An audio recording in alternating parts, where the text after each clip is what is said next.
Gold trusted gold buyers మీరు తాకట్టు పెట్టిన బంగారాన్ని విడిపించి ఈ రోజు ఉన్న మార్కెట్ ధరకు కొనబడను.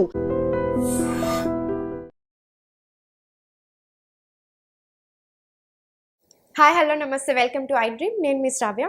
మనతో పాటు ఇప్పుడు ఉన్నారు amphi registered mutual fund distributor Srinivas Reddy గారు. నమస్తే సార్. నమస్తే అండి. ఎలా ఉన్నారు? బాగున్నామండి. సో నాకు ఒక డౌట్ ఉంది సార్. చాలా మంది ఇన్సూరెన్స్ బెటర్ అంటూ ఉంటారు, కొంతమంది ఏమో మ్యూచువల్ ఫండ్స్లో ఇన్వెస్ట్ చేయండి అని అంటారు. అవును. అంటే ట్రెడిషనల్ ఇన్సూరెన్స్లో ఇన్వెస్ట్ చేయడం బెటర్ అంటారా, లేకుంటే మ్యూచువల్ ఫండ్స్లో ఇన్వెస్ట్ చేయడం బెటర్ అంటారా? దీంట్లో రెండు విషయాలు శ్రావ్య. బేసిక్గా మనం ఏదైనా మాట్లాడుకుంటున్నప్పుడు మీకు ఎంత రిటర్న్ కావాలి, దాంతోపాటు మీరు ఏ కేటగిరీలో ఇన్వెస్ట్మెంట్ చేయాలనుకుంటున్నారు, మీరు ఎన్ని రోజులు ఈ ఇన్వెస్ట్మెంట్ హోల్డ్ చేయాలనుకుంటున్నారు అని దాన్ని బట్టి మనం ఒక డెసిషన్ తీసుకోవాలి. దాంట్లో రకరకాల ఇన్వెస్ట్మెంట్ ఆప్షన్స్ ఉన్నాయి. ఒకరు గోల్డ్లో పెడితే చాలా డబ్బులు వస్తాయి అంటాము, ఒకరు మ్యూచువల్ ఫండ్లో పెడితే డబ్బులు వస్తాయి అంటాము, ఒకరు స్టాక్లో పెడితే డబ్బులు వస్తాయి అంటాము, ఒకరు ఇన్సూరెన్స్ ప్లాన్లో పెడితే చాలా బాగుంటుంది కదా, మీకు ఇన్సూరెన్స్ కవరేజ్ ఉంటుంది కదా అని చెప్పొచ్చు. ఏ ప్రోడక్ట్ని సెల్ చేస్తున్నాం మనం, ఆ ప్రోడక్ట్ సంబంధించిన సేల్స్ స్టోరీ చాలా మంచిగా ఎక్స్ప్లెయిన్ చేయగలుగుతారు చాలామంది మార్కెట్లో. కానీ మనకేం కావాలి? యాక్చువల్గా రిటర్న్స్. ఆబ్వియస్గా అదే కదా, మీకు రిటర్న్స్ కావాలి కదా. సో ఒక చిన్న కంపారిజన్ మాట్లాడదాం. 1 లక్ష రూపాయలు సంవత్సరానికి 1 లక్ష రూపాయలు ఇన్వెస్ట్మెంట్ చేస్తున్నారు. 10 సంవత్సరాలు ఇన్వెస్ట్మెంట్ చేస్తాము, ఇంకొక 10 సంవత్సరాలు హోల్డ్ చేయగలుగుతాను నా ఇన్వెస్ట్మెంట్ని విడ్రా 20 ఇయర్స్ తర్వాత నాకు మనీ కావాలి అనే కాన్సెప్ట్లో మీరు ఇన్వెస్ట్మెంట్ చేస్తుంటే ఒక ఇన్వెస్ట్మెంట్ ప్లాన్లో మీకు రిటర్న్స్ వచ్చేసి దగ్గర 25 లక్షల వరకు ఉంటుంది. అదే ఇన్వెస్ట్మెంట్ని సేమ్ అమౌంట్ని సేమ్ టెన్యూర్లో కనుక మీ ఇన్వెస్ట్మెంట్ని తీసుకెళ్ళి వేరే అసెట్ క్లాస్లో ఇన్వెస్ట్మెంట్ చేస్తే మీ రిటర్న్ 50 లక్షల వరకు ఉంటుంది. ఓకే.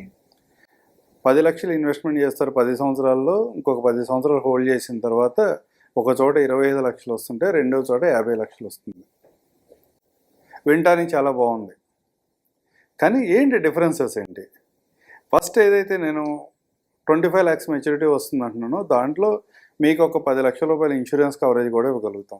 ఇన్ కేస్ అన్ఫార్చునేట్గా ఏదైనా జరిగితే, వెరీ బిగినింగ్లో జరిగినప్పుడు ఏమైనా రిస్క్ జరిగితే ఆ సందర్భంలో ఆ పాలసీ ఉపయోగపడుతుంది. మనం ఒకే సంవత్సరం 1 లక్ష రూపాయలు పే చేశారు, అనుకోకుండా అన్సర్టనిటీ ఏదో జరిగింది, అతను పాలసీ పే చేసిన అతను మన మధ్యలో లేడు అనుకుందాం. ఇన్సూరెన్స్ కంపెనీ అతనికి దగ్గర 10 లక్షల రూపాయలు బెనిఫిట్ ఇస్తుంది తన ఫ్యామిలీకి, ఆ ఫ్యామిలీకి. అక్కడ మీ ఏ రిటర్న్ని కంపేర్ చేయలేం.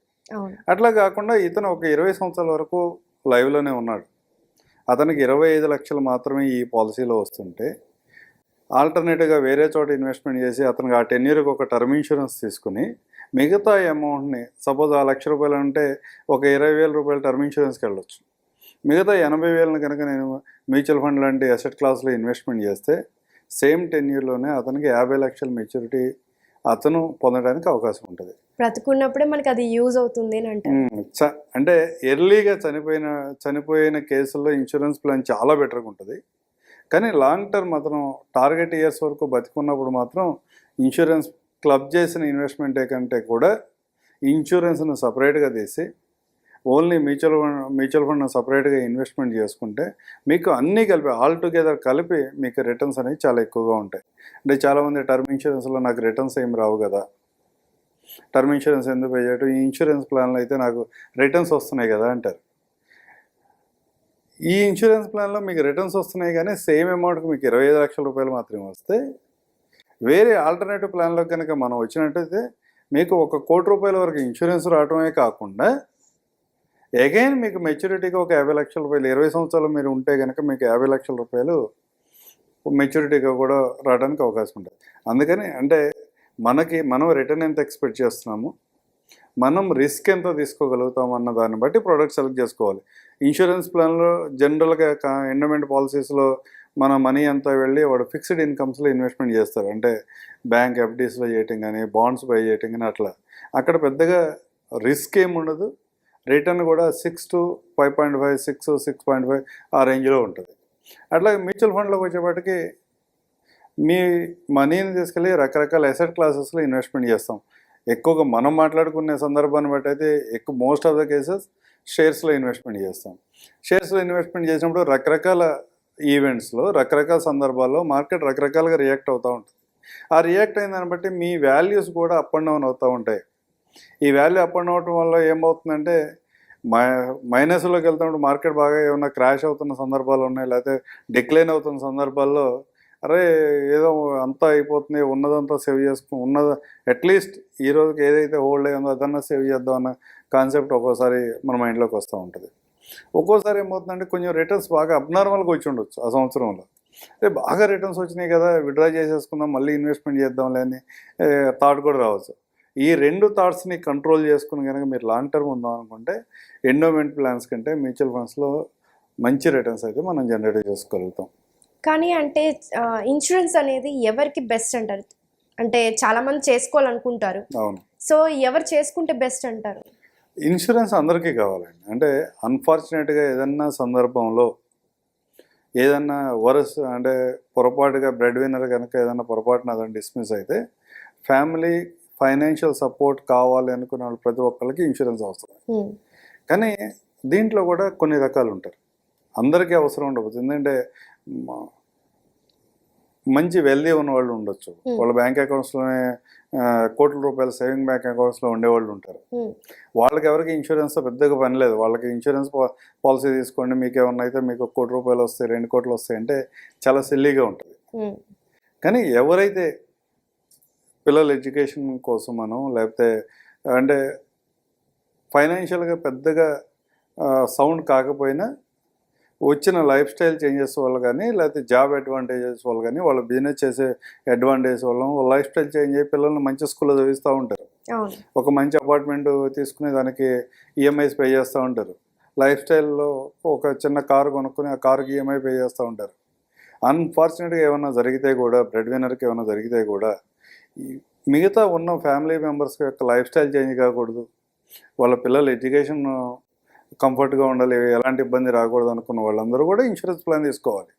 అది టర్మ్ ఇన్సూరెన్స్ ఎండోమెంట్ ప్లాన్ అన్నప్పుడు మేము మ్యూచువల్ ఫండ్ డిస్ట్రిబ్యూటర్గా టర్మ్ ఇన్సూరెన్స్ తీసుకోండి, మీకు తక్కువ ప్రీమియంలోనే ఎక్కువ కవరేజ్ వస్తుందని చెప్తాం. కానీ చాలామంది అడిగే క్వశ్చన్ ఏంటంటే అసలు ట్రెడిషనల్ ఇన్సూరెన్స్ ప్లాన్ ఎవరికి పనికిరాదా?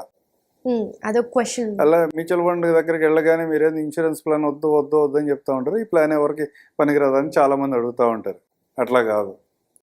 ఇప్పుడు మీరు, నేను, సారు అందరం కూడా ఒకే వేలో ఆలోచించు. కొందరు ఎక్కువ రిస్క్ తీసుకోవడానికి సిద్ధంగా ఉంటారు, కొందరు అసలు రిస్కే వద్దనుకుంటారు, కొందరు నాకు ఎంత రిటర్న్ వచ్చినా పర్లేదు, నాకు వాలటిలిటీ ఉండొద్దు అనుకునే వాళ్ళు చాలామంది ఉంటారు. అలాంటి వాళ్ళు కనుక మీ మనీని ఓన్లీ ఎఫ్డీస్లోనే ఇన్వెస్ట్మెంట్ చేస్తున్నట్లయితే, ఎఫ్డీస్లో ఇన్వెస్ట్మెంట్ చేసేవాళ్ళు ఇన్సూరెన్స్ ప్లాన్, గ్యారంటీడ్ ఇన్సూరెన్స్ ప్లాన్స్ని సెలెక్ట్ చేసుకోవడం మంచి ఆప్షన్. ఎందుకంటే ఎఫ్డీస్లో మీరు ఏ ఇన్వెస్ట్మెంట్ చేసినా మీకు వచ్చే రిటర్న్ మీద మీరు ఆల్మోస్ట్ 20 to 30% ట్యాక్స్ పే చేయాల్సిన సందర్భం ఉంటుంది.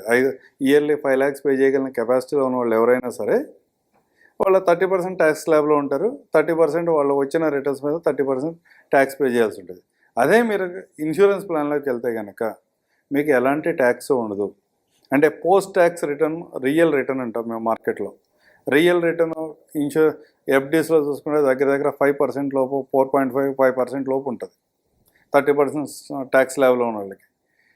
అదే మీరు ఆ అమౌంట్ కనుక ఇన్సూరెన్స్లో ఇన్వెస్ట్మెంట్ చేసినట్లయితే per pan number, per individual 5 లక్షల లోపు కనుక మీ ఇన్వెస్ట్మెంట్ ఉన్నట్లయితే మీ మెచ్యూరిటీస్ మీద ఎలాంటి ట్యాక్స్ ఉండదు. అలాంటి సందర్భంలో మీకు రియల్ రిటర్న్ 4.5% బదులుగా 6.5% వరకు వస్తుంది. ఈ విధంగా క్యాలిక్యులేట్ చేసుకున్నప్పుడు ఎండోమెంట్ ప్లాన్ బెటరే.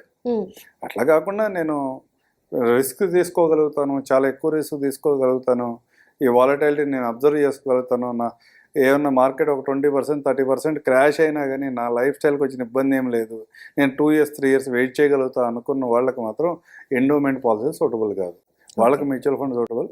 వీళ్ళకి నాకు ఎలాంటి వాలటిలిటీ ఉండొద్దు, సేఫ్గా ఉండాలి, నా గ్యారెంటెడ్ రిటర్న్, నాకు ఈ డేకి ఇంత పర్టికులర్గా ఇంత అమౌంట్ వస్తుందని మనం ఏదైతే అనుకుంటున్నామో అది 100% రావాలి అనుకున్న వాళ్ళకి మాత్రం ఇలాంటి ఎండోమెంట్ ప్లాన్స్కి వెళ్ళడం కూడా మంచి ఆప్షన్. ఓకే సార్, చాలా క్లియర్గా అందరికీ అర్థమయ్యే విధంగా ఇన్సూరెన్సా లేకపోతే మ్యూచువల్ ఫండ్సా ఎవరు ఇన్వెస్ట్ చేయాలనేది చాలా క్లియర్గా ఎక్స్ప్లెయిన్ చేశారు. Thank you so much. Thank you అండి.